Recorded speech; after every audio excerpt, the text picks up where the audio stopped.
You're tuned into Mystery Machines. Welcome to the Global Initiation. Welcome to Mystery Machines. I'm Elio. And I'm Aloy. And today we are diving into a genuine puzzle, a real head-scratcher that connects two of the absolute giants of UFO research with a dusty 120-year-old book about, well, about the devil. Okay, so Aloy, paint the picture for us. All right, so get this. You've got Professor Diana Pascula, who's this brilliant scholar exploring the spiritual side of the UFO phenomenon, and she finally gets to meet the legend himself, scientist Jacques Vallée. She's in his apartment library. It's overlooking the Bay Area, right near the Rosicrucian Museum, and she's trying to get to the heart of what this phenomenon is. So Vallée, this guy who's seen it all, he turns to a bookshelf that's just loaded with literature on fallen angels, and he pulls out this one book, The History of the Devil. Of all the things he could have chosen, why that one? And that right there is our mystery. You know, Vallee wasn't just being mysterious for the sake of it. He was handing Pascula a key. So today, we're going to take that key. We're going to walk through the main ideas in this book and figure out what on earth he wanted her and really what he wants us to understand. Okay, so the very first clue in this book isn't really about the devil as we think of him today.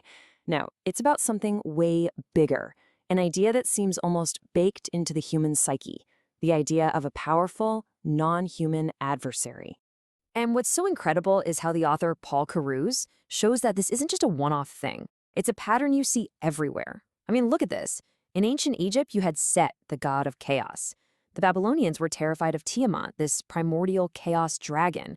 You go to Persia, it's Ahriman, the spirit of deception itself. And then up in Northern Europe, you have the ultimate cosmic trickster, Loki. Right? This is not a coincidence. What Carouse is arguing is that this is a fundamental human archetype. It just keeps showing up. And this quote just nails the point perfectly. Carouse is basically saying that our first religious feelings weren't about love or gratitude for some benevolent creator. Nope. It was raw, primal fear. Fear of the dark, fear of the storm, fear of all the things that could destroy you. We didn't start out by worshiping the good. We started by trying to appease whatever was powerful and dangerous. And that idea leads us right into the second big clue from the book. See, this adversary figure isn't just some random monster lurking in the shadows. In almost every culture, it's one half of a massive cosmic conflict, a war in the heavens that supposedly defined reality itself. And there's a name for this kind of worldview. It's called dualism. It's this core idea that the universe isn't broken because there's a struggle. The struggle is the whole point. It's the engine. You can't have order without chaos or light without darkness. One literally defines the other. They need each other to exist. So here's the brilliant connection Carouse makes. He shows how this story gets copied and pasted across thousands of years. He draws a straight line from the ancient Babylonian creation myth, where the hero god Marduk has to slay the chaos dragon Tiamat to create the world, and he connects it all the way forward to the book of Revelation in the Bible. The names change, the details get tweaked, but that core template of a huge battle in the heavens, it's always there. Okay, this brings us to clue number 3, and honestly, this one might be the most important.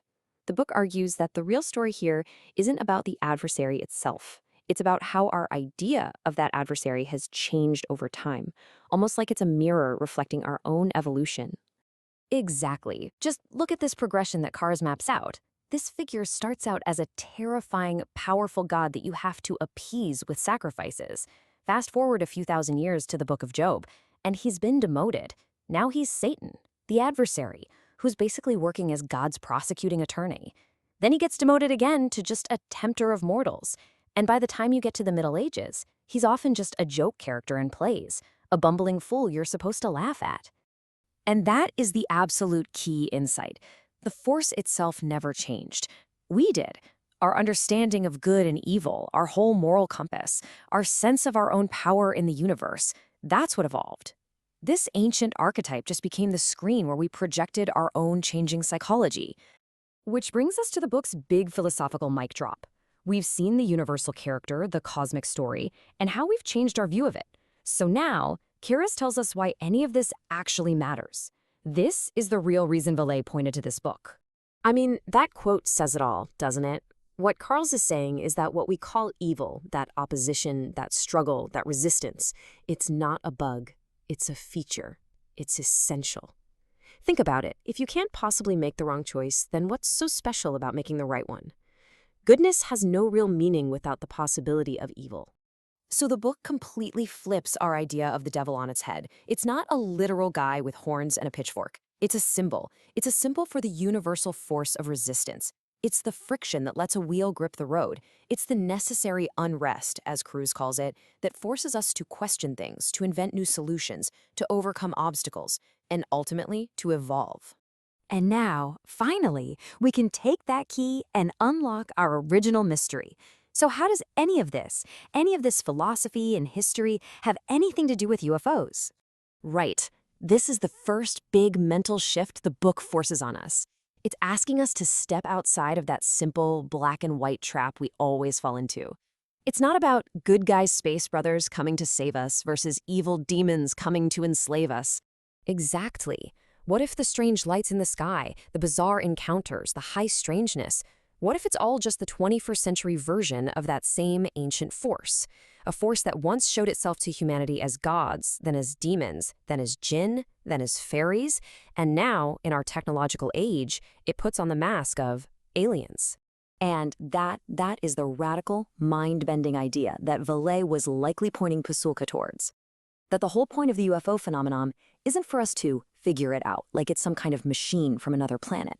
Maybe it's a kind of cosmic trickster, an impersonal, intelligent resistance that's designed to introduce absurdity into our reality, to shatter our neat little boxes, and to force us, maybe even kicking and screaming, to think in totally new ways. It's not here for us to believe in it. It's here to make us question what we believe. And in that struggle, just like Carl said, we are forced to evolve. Thank you for listening to Mystery Machines. Please consider sharing this episode if you found it enlightening, and help us in our mission to go 100% carbon neutral by 2027 and lead the way in pioneering sustainable AI.